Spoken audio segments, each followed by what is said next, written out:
आसा महला पहला। तित सरवरड़ै भई ले निवासा। पानी पावक तिन्ह किया। पंकज मोह पग नहीं चालै।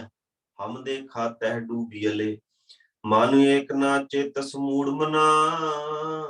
हर बिसरत तेरे गुण गलिया।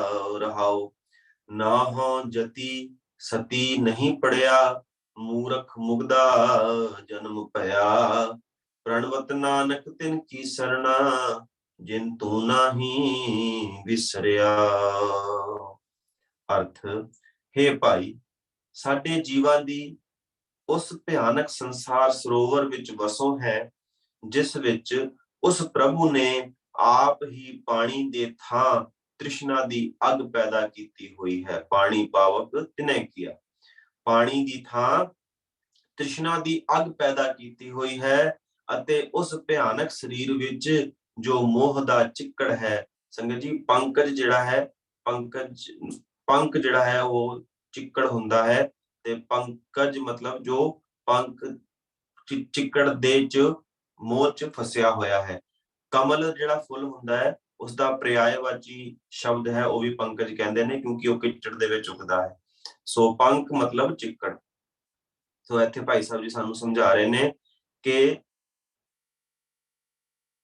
ਅਤੇ ਉਸ ਭਿਆਨਕ ਸਰੀਰ ਵਿੱਚ ਜੋ ਮੋਹ ਦਾ ਚਿੱਕੜ ਹੈ, ਉਸ ਵਿੱਚ ਜੀਵਾਂ ਦਾ ਪੈਰ ਨਹੀਂ ਚੱਲ ਸਕਦਾ। ਪੰਕਜ ਮੋਹ ਪਗ ਨਹੀਂ ਚਾਲੈ।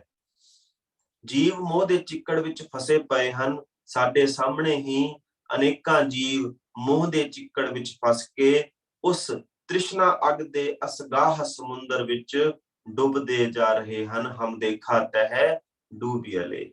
ਹੇ ਮਨ, ਹੇ ਮੂਰਖ ਮਨ। ਮਨ, ਪਹਿਲਾਂ ਗੁਰੂ ਸਾਹਿਬ ਜੀ ਨੇ ਮਨ, ਫਿਰ ਮੂਰਖ ਮਨ ਕਿਹਾ ਹੈ। ਹੇ ਮਨ, ਹੇ ਮੂਰਖ ਮਨ, ਤੂੰ ਇੱਕ ਪਰਮਾਤਮਾ ਨੂੰ ਯਾਦ ਨਹੀਂ ਕਰਦਾ। ਤੂੰ ਜਿਉਂ-ਜਿਉਂ ਪਰਮਾਤਮਾ ਨੂੰ ਵਿਸਾਰਦਾ ਜਾ ਰਿਹਾ ਹੈ, ਤੇਰੇ ਅੰਦਰੋਂ ਗੁਣ ਘਟਦੇ ਜਾ ਰਹੇ ਹਨ। ਹਰ ਬਿਸਰਤ ਤੇਰੇ ਗੁਣ ਗਲਿਆ। ਰਹਾਉ ਦੀ ਪੰਕਤੀ ਹੈ ਸੰਗਤ ਜੀ।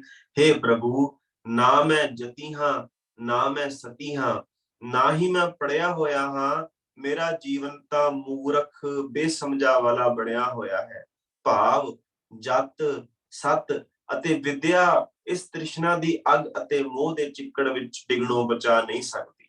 ਜੇ ਮਨੁੱਖ ਪ੍ਰਭੂ ਨੂੰ ਭੁਲਾ ਦੇਵੇ ਤਾਂ ਜਤ, ਸਤ, ਵਿਦਿਆ ਦੇ ਹੁੰਦਿਆਂ ਵੀ ਮਨੁੱਖ ਦੀ ਜ਼ਿੰਦਗੀ ਮਹਾਮੂਰਖਾਂ ਵਾਲੀ ਹੁੰਦੀ ਹੈ। ਸੋ ਨਾਨਕ ਬੇਨਤੀ ਕਰਦਾ ਹੈ, ਹੇ ਪ੍ਰਭੂ, ਮੈਨੂੰ ਉਹਨਾਂ ਗੁਰਮੁਖਾਂ ਦੀ ਸ਼ਰਨ ਵਿੱਚ ਰੱਖ, ਜਿਨ੍ਹਾਂ ਨੂੰ ਤੂੰ ਨਹੀਂ ਭੁੱਲਿਆ, ਜਿਨ੍ਹਾਂ ਨੂੰ ਤੇਰੀ ਯਾਦ ਨਹੀਂ ਭੁੱਲੀ। ਆਪ ਸਾਰੇ ਗੁਰੂ ਪਿਆਰੇ ਸੱਜਣਾ ਵਰਗੇ ਸੰਗਤ ਇੱਕ ਵਾਰੀ ਫਿਰ ਪੜ੍ਹਦੇ ਹਾਂ ਜੀ।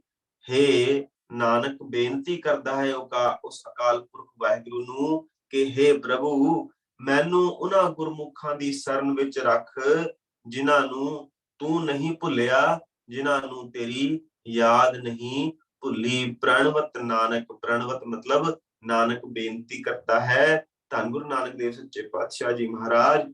ਪ੍ਰਣਵਤ ਨਾਨਕ ਤਿਨ ਕੀ ਸਰਣਾ, ਜਿਨ ਤੂੰ ਨਾਹੀ ਵਿਸਰਿਆ। ਆਸਾ ਮਹੱਲਾ ਪੰਜਵਾਂ। ਭਈ ਪ੍ਰਾਪਤ ਮਾਨੁਖ ਦੇ ਹੁਰੀਆ।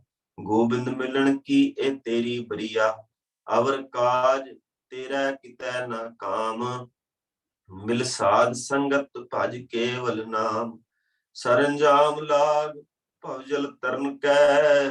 ਜਨਮ ਬਿਰਥਾ ਜਾਤ ਰੰਗ ਮਾਇਆ ਕੈ। ਰਹਾਉ ਜਪ ਤਪ ਸੰਜਮ ਧਰਮ ਨਾ ਕਮਾਇਆ। ਸੇਵਾ ਸਾਧ ਨਾ ਜਾਣਿਆ ਹਰ ਰਾਇਆ। ਕਹੋ ਨਾਨਕ ਹਮ ਨੀਚ ਕਰਮਾ। ਸ਼ਰਨ ਪਰੇ ਕੀ ਰਾਖੋ ਸਰਮਾ।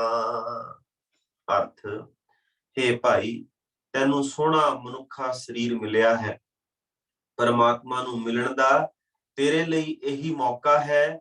ਜੋ ਪ੍ਰਭੂ ਨੂੰ ਮਿਲਣ ਲਈ ਕੋਈ ਉਦਮ ਨਾ ਕੀਤਾ ਤਾਂ ਹੋਰ ਸਾਰੇ ਕੰਮ ਤੇਰੇ ਆਪਣੇ ਕਿਸੇ ਵੀ ਅਰਥ ਨਹੀਂ। ਤੇਰੀ ਜਿੰਦ ਨੂੰ ਕੋਈ ਲਾਭ ਨਹੀਂ ਅਪਣਾਣਗੇ, ਕੋਈ ਲਾਭ ਨਹੀਂ ਪਹੁੰਚਾਣਗੇ। ਇਸ ਵਾਸਤੇ ਸਾਧ ਸੰਗਤ ਵਿੱਚ ਵੀ ਮਿਲ ਬੈਠਿਆ ਕਰ। ਸਾਧ ਸੰਗਤ ਵਿੱਚ ਬੈਠ ਕੇ ਵੀ ਸਿਰਫ ਪਰਮਾਤਮਾ ਦਾ ਨਾਮ ਸਿਮਰਿਆ ਕਰ। ਸਾਧ ਸੰਗਤ ਵਿੱਚ ਬੈਠਣ ਦਾ ਵੀ ਤਦੋਂ ਹੀ ਲਾਭ ਹੈ ਜੇ ਉੱਥੇ ਤੂੰ ਪਰਮਾਤਮਾ ਦੀ ਸਿਫਤ ਸਲਾਹ ਵਿੱਚ ਜੁੜੇ। ਹੇ ਭਾਈ, ਸੰਸਾਰ ਸਮੁੰਦਰ ਤੋਂ ਪਾਰ ਲੰਘਣ ਦੇ ਵੀ ਆਰੇ ਲੱਗ, ਨਿਰੇ ਮਾਇਆ ਦੇ ਪਿਆਰ ਵਿੱਚ ਮਨੁੱਖਾ ਜਨਮ ਵਿਅਰਥ ਜਾ ਰਿਹਾ ਹੈ। ਰਹਾਉ, ਇਹ ਰਹਾਉ ਵਾਲੀ ਤੁਕ ਹੈ ਜੀ। ਹੇ ਭਾਈ, ਤੂੰ ਪ੍ਰਭੂ ਦਾ ਸਿਮਰਨ ਨਹੀਂ ਕਰਦਾ, ਪ੍ਰਭੂ ਨੂੰ ਮਿਲਣ ਲਈ ਸੇਵਾ ਆਦਿਕ ਦਾ ਕੋਈ ਉਦਮ ਨਹੀਂ ਕਰਦਾ, ਮਨ ਨੂੰ ਵਿਕਾਰਾਂ ਵੱਲੋਂ ਰੋਕਣ ਦਾ ਤੂੰ ਯਤਨ ਨਹੀਂ ਕਰਦਾ, ਤੂੰ ਅਜਿਹਾ ਕੋਈ ਧਰਮ ਨਹੀਂ ਕਮਾਉਂਦਾ, ਨਾ ਤੂੰ ਗੁਰੂ ਦੀ ਸੇਵਾ ਕੀਤੀ, ਨਾ ਤੂੰ ਮਾਲਕ ਪ੍ਰਭੂ ਦਾ ਨਾਮ ਸਿਮਰਨ ਕੀਤਾ। ਹੇ ਨਾਨਕ, ਪ੍ਰਭੂ ਦੇ ਦਰ ਤੇ ਅਰਦਾਸ ਕਰ ਤੇ ਆਖ, ਹੇ ਪ੍ਰਭੂ, ਅਸੀਂ ਜੀਵ ਮੰਦ ਕਰਮੀ ਹਾਂ, ਤੇਰੀ ਸ਼ਰਨ ਪਏ ਹਾਂ, ਸ਼ਰਨ ਪਿਆਂ ਦੀ ਲਾਜ ਰੱਖ। ਹੇ ਪ੍ਰਭੂ, ਅਸੀਂ ਜੀਵ ਮੰਦ ਕਰਮੀ ਹਾਂ, ਤੇਰੀ ਸ਼ਰਨ ਪਏ ਹਾਂ, ਸ਼ਰਨ ਪਿਆਂ ਦੀ ਲਾਜ ਰੱਖ। ਇੱਥੇ ਭਾਈ ਸਾਹਿਬ ਇੱਕ ਨੋਟ ਸਮਝਾ ਰਹੇ ਨੇ ਦੇ ਕੇ, ਸਾਧਾਰਨ ਤੌਰ ਤੇ ਹਰੇਕ ਸੰਗ੍ਰਹਿ ਦੇ ਸ਼ਬਦ ਆਦਿਕ ਮਹੱਲਾ ਪਹਿਲਾ ਦੇ ਸ਼ਬਦਾਂ ਨਾਲ ਸ਼ੁਰੂ ਹੁੰਦੇ ਹਨ। ਅਗਾਹਾਂ ਬਾਕੀ ਗੁਰ ਸਰੀਰਾਂ ਦੇ ਸਿਲਸਿਲੇਵਾਰ ਆਉਂਦੇ ਨੇ, ਮਹੱਲਾ ਪਹਿਲਾ, ਮਹੱਲਾ ਦੂਜਾ, ਤੀਜਾ, ਚੌਥਾ। ਪਰ ਸੰਗ੍ਰਹਿ ਸੋ ਪੁਰਖ ਦਾ ਪਹਿਲਾ ਸ਼ਬਦ ਹੈ ਹੀ ਮਹੱਲੇ ਚੌਥੇ ਦਾ, ਅਰਥਾਤ ਧੰਨ ਧੰਨ ਸ਼੍ਰੀ ਗੁਰੂ ਰਾਮਦਾਸ ਮਹਾਰਾਜ ਜੀ ਦਾ। ਇਸ ਵਾਸਤੇ ਮਹੱਲਾ ਚੌਥਾ ਦਾ ਦੂਜਾ ਸ਼ਬਦ ਵੀ ਨਾਲ ਹੀ ਦੇ ਕੇ ਤੇ ਅਗਾਂਹ ਬਾਕੀ ਦੀ ਤਰਤੀਬ ਸਿਲਸਿਲੇਵਾਰ ਰੱਖੀ ਹੈ। ਸੰਗਤ ਜੀ, ਇਹ ਮੇਰੇ ਲਈ ਵੀ ਨਵੀਂ ਇਨਫੋਰਮੇਸ਼ਨ ਹੈ ਕਿ ਜਿੱਥੇ ਵੀ ਕੋਈ ਸ਼ਬਦ ਦਾ ਸੰਗ੍ਰਹਿ ਸ਼ੁਰੂ ਹੁੰਦਾ ਹੈ, ਜਿੱਦਾਂ ਬਾਣੀ ਦੇ ਸਿਰਲੇਖ ਹੇਠਾਂ, ਤੇ ਐਸ ਪਰ ਭਾਈ ਸਾਹਿਬ ਨੂੰ ਜੇ ਅਸੀਂ ਸਮਝੀਏ ਤਾਂ ਉਹ ਦੱਸਣਾ ਚਾਹ ਰਹੇ ਨੇ ਕਿ ਗੁਰੂ ਗ੍ਰੰਥ ਸਾਹਿਬ ਜੀ ਦੇ ਵਿੱਚ ਸਭ ਤੋਂ ਪਹਿਲਾਂ ਜਿਹੜਾ ਸ਼ਬਦ ਲਾਇਆ ਗਿਆ ਹੈ ਉਹ ਮਹੱਲਾ ਪਹਿਲਾ ਆਂਦਾ ਹੈ।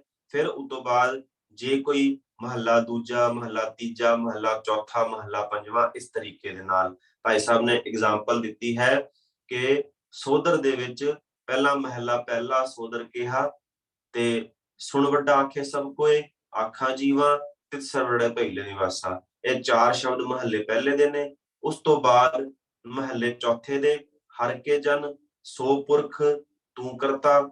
ਉਸ ਤੋਂ ਬਾਅਦ ਤਿੰਨ ਸ਼ਬਦ ਇਹ ਨੇ। ਫਿਰ ਮਹੱਲਾ ਪੰਜਵਾਂ ਕਾਹੇ ਰੇ ਮਨ ਚਿਤਵੈ ਉਦਮ, ਤੇ ਉਸ ਤੋਂ ਬਾਅਦ ਭਈ ਪ੍ਰਾਪਤ ਮਾਨੁਖ ਦੇ ਹੁਰੀਆ।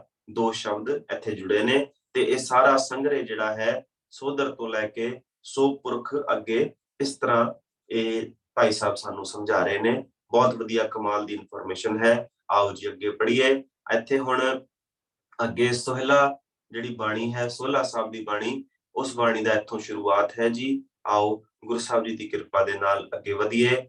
ਸੋਹਿਲਾ ਰਾਗ ਗੌੜੀ ਦੀਪਕੀ ਮਹੱਲਾ ਪਹਿਲਾ। ਇੱਕ ਓੰਕਾਰ ਸਤਿਗੁਰ ਪ੍ਰਸਾਦ। ਜੈ ਘਰ ਕੀਰਤ ਆਖੀਐ ਕਰਤੇ ਕਾ ਹੋਏ ਵਿਚਾਰੋ। ਤਿਤ ਘਰ ਗਾਵੋ ਸੋਹਿਲਾ ਸਿਵਰ ਹੋ ਸਿਰਜਣਹਾਰੋ। ਤੁਮ ਗਾਵੋ ਮੇਰੇ ਨਿਰਭਉ ਕਾ ਸੋਹਿਲਾ। ਹਉ ਵਾਰੀ ਜਿਤ ਸੋਹਿਲੇ ਸਦਾ ਸੁਖ ਹੋਏ। ਰਹਾਉ ਨਿਤ ਨਿਤ ਜੀੜੇ ਸਮਾਲੀਅਨ। ਦੇਖੈਗਾ ਦੇਵਨਹਾਰ। ਤੇਰੇ ਦਾਨੇ ਕੀਮਤ ਨਾ ਪਵੈ। ਤਿਸ ਦਾਤੇ ਕਵਣ ਸਮਾਰ।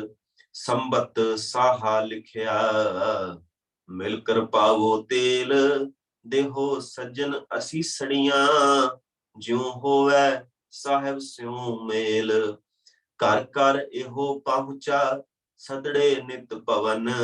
ਸੱਦਣਹਾਰਾ ਸਿਮਰਿਐ ਨਾਨਕ ਸੇ ਦੇਹ ਆਵਨ। ਸੰਗਤ ਜੀ, ਇਹ ਬਾਣੀ ਅਸੀਂ ਰੋਜ਼ ਪੜ੍ਹਦੇ ਹਾਂ ਤਾਂ ਮੇਰੇ ਹਿਸਾਬ ਨਾਲ ਅਸੀਂ ਥੋੜਾ ਜਿਹਾ ਪਦ ਅਰਥ ਵੀ ਸਮਝ ਲਈਏ, ਸਾਡੇ ਲਈ ਵੀ ਫਾਇਦਾ ਹੋ ਜਾਏਗਾ। ਜੈ ਘਰ, ਜਿਸ ਘਰ ਵਿੱਚ, ਜਿਸ ਸਤਸੰਗ ਰੂਪੀ ਘਰ ਦੇ ਵਿੱਚ ਕਿਰਤ ਸਿਫਤ ਸਲਾਹ ਆਖੀ ਜਾਂਦੀ ਹੈ। ਤਿਤ ਘਰ, ਉਸ ਸਤਸੰਗ ਘਰ ਵਿੱਚ ਸੋਹਿਲਾ। ਹੁਣ ਸੋਹਿਲੇ ਦਾ ਅਰਥ ਭਾਈ ਸਾਹਿਬ ਜੀ ਨੇ ਕੀਤਾ ਹੈ ਸੁਹਾਗ ਦਾ ਗੀਤ। ਨੋਟ ਦੇ ਕੇ ਸਮਝਾ ਰਹੇ ਨੇ, ਕੁੜੀ ਦੇ ਵਿਆਹ ਸਮੇਂ ਜੋ ਗੀਤ ਰਾਤ ਨੂੰ ਜਨਾਨੀਆਂ ਰਲ ਕੇ ਗਾਉਂਦੀਆਂ ਹਨ, ਉਹਨਾਂ ਨੂੰ ਸੋਹਿਲੜੇ ਕਹੀਦਾ ਹੈ। ਇਹਨਾਂ ਗੀਤਾਂ ਵਿੱਚ ਕੁਝ ਤਾਂ ਵਿਛੋੜਿਆ ਦਾ ਜਜ਼ਬਾ ਹੁੰਦਾ ਹੈ, ਜੋ ਕੁੜੀ ਦੇ ਵਿਆਹ ਜਾਣ ਤੇ ਮਾਪਿਆਂ ਅਤੇ ਸਹੇਲੀਆਂ ਨਾਲੋਂ ਪੈਣਾ ਹੁੰਦਾ ਹੈ, ਤੇ ਕੁਝ ਅਸੀਸਾਂ ਆਦਿਕ ਹੁੰਦੀਆਂ ਹਨ ਕਿ ਪਤੀ ਦੇ ਘਰ ਜਾ ਕੇ ਸੁਖੀ ਵਸੈ, ਜਸ ਸਿਫਤ ਸਲਾਹ ਪ੍ਰਭੂ ਪਤੀ ਨਾ ਮਿਲਣ ਦੀ ਤਾਂਗ ਦੇ ਸ਼ਬਦ। ਸੋਹਿਲਾ ਨੂੰ ਸਿਫਤ ਸਲਾਹ ਵੀ ਕਿਹਾ ਹੈ, ਪ੍ਰਭੂ ਪਤੀ ਨਾਲ ਮਿਲਣ ਦੀ ਤਾਂਗ ਦੇ ਸ਼ਬਦ ਕਿਹਾ ਹੈ। ਇਹ ਸੋਹਿਲਾ ਦੇ ਅਰਥ ਹਨ ਜੀ। ਆਈਏ ਅੱਗੇ ਆਪਾਂ ਹੁਣ ਅਰਥ ਪੜ੍ਹਦੇ ਹਾਂ ਜੀ।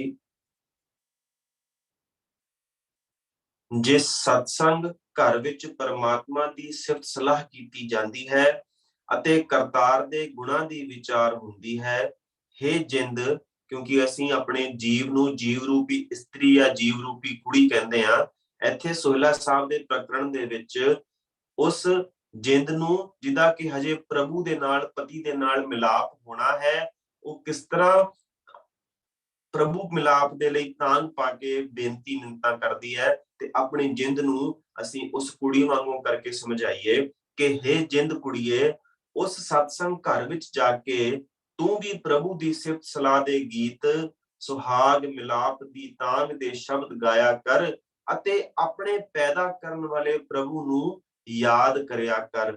ਜਿਵੇਂ ਕਿਸੇ ਬੱਚੀ ਦਾ ਆਨੰਦ ਕਾਰਜ ਹੁੰਦਾ ਹੈ ਤੇ ਉਸਨੂੰ ਮਾਪਿਆਂ ਵੱਲੋਂ ਅਸੀਸਾਂ ਮਿਲਦੀਆਂ ਨੇ, ਤੇ ਇਹ ਉਮੀਦ ਕੀਤੀ ਜਾਂਦੀ ਹੈ ਕਿ ਪਤੀ ਘਰ ਜਾ ਕੇ ਉਹ ਆਪਣੇ ਮਾਪਿਆਂ ਨੂੰ ਭੁਲਾ ਨਾ ਦੇਵੇ। ਇਸ ਤਰ੍ਹਾਂ ਆਪਣੇ ਪੈਦਾ ਕਰਨ ਵਾਲੇ ਪ੍ਰਭੂ ਨੂੰ ਯਾਦ ਕਰਨ ਲਈ ਇਹ ਜੋ ਹੈ ਸ਼ਬਦ ਇੱਥੇ ਦੱਸਿਆ ਗਿਆ ਹੈ ਜੀ।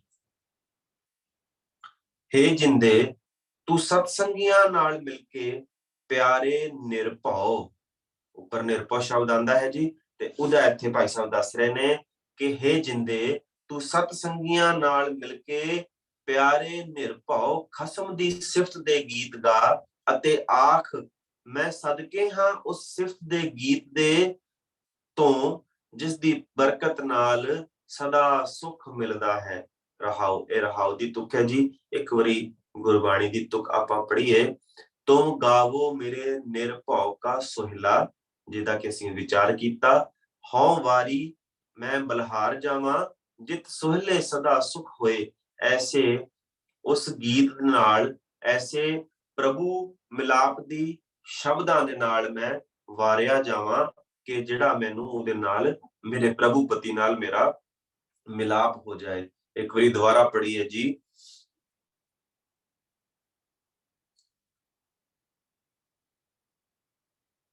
ਹੇ ਜਿੰਦੇ, ਤੂੰ ਸਤਸੰਗੀਆਂ ਨਾਲ ਮਿਲ ਕੇ ਪਿਆਰੇ ਨਿਰਭਉ ਖਸਮ ਦੀ ਸਿਫਤ ਦੇ ਗੀਤ ਗਾ ਅਤੇ ਆਖ, ਮੈਂ ਸਦਕੇ ਹਾਂ ਉਸ ਸਿਫਤ ਦੇ ਗੀਤ ਦੇ ਹਉਵਾਰੀ ਜਿਤ ਸੋਹਿਲੇ, ਜਿਸ ਦੀ ਬਰਕਤ ਨਾਲ ਸਦਾ ਦਾ ਸੁਖ ਮਿਲਦਾ ਹੈ।